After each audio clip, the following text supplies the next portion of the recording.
Hello everybody and welcome back to On Point HQ and a very quick kit bashing video. If you've seen any of my videos before, you know that I'm quite fond of the old kit bashing. I prefer working with plastics. I'm not a massive fan of metal miniatures, and I just like making my own individual or personal units. Now today I was browsing through my copy of Armies of Germany, looking for something to kit bash. I was in the mood. And there wasn't an awful lot that I could see, but there's one unit that's always eluded my kit bashing grasp, and that's the heavy mortar team. I just could never find the right part or pieces to use to build this thing until today. I was rummaging through one of my bits boxes, and I came across something that I believe has solved all of my heavy mortar team kit bashing woes. And strangely enough, it's the mortar from the Imperial Guard heavy weapons set from Games Workshop. What I'll do is I'll mesh on the camera and show you exactly what I've done to build this. So there we have it. You can't even call it kit bashing really, it's just sticking bits of plastic together. So what you'll see is it's the heavy mortar. Oh, I think it's just a mortar because of the scale. From the Imperial Guard plastic box, which I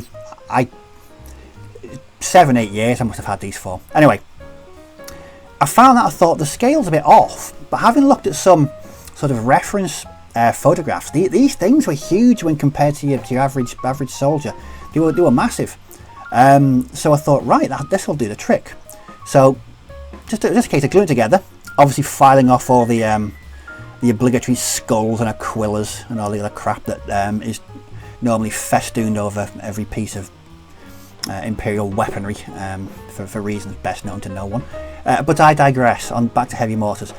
So I thought that does the trick. Now the base was a bit of a quandary. I initially was going to use a 1p piece, but then in the same bits box I found this. I think it's off a Tau crisis suit. I know little to nothing about the Tau.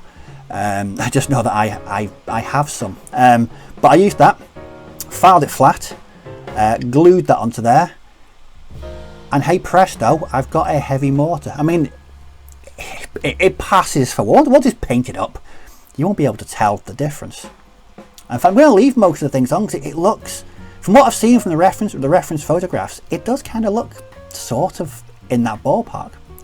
Obviously a big massive mold line there that I need to file out, but that's the heavy mortar. And with that, I very quickly went through the rest of my bits and pieces to kit bash me a crew. So this is built using Grenadier bodies and arms from the SS box, the Blitzkrieg box, and the Grenadier box. Let's have a look at it all together. And there we go.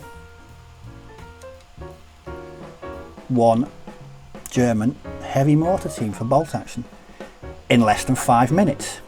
Well, building the crew took a bit longer than 5 minutes, clearly. But making the mortar, 2 minutes work in there. And I've now got a heavy mortar team to join my late war Germans. Very quick, not much work got into it, but I just thought anyone can make these because there's loads of bit sites these days. I imagine you could pick one of these Imperial Guard things up for just pennies, basically. Hardly any money at all. Unfortunately, I've got 2 of the barrels, but I can only find one of the bipod type thing there. So just the one for now. But there we have it. One late war German heavy mortar team. Right, well, I hope you enjoyed that quick fire kit bash video. Any questions or comments, as usual, leave them down below and I'll certainly respond to all comments and questions. But as always, thanks for watching, take care, may your dice roll well, and I'll catch you all in the next video. So, bye bye for now.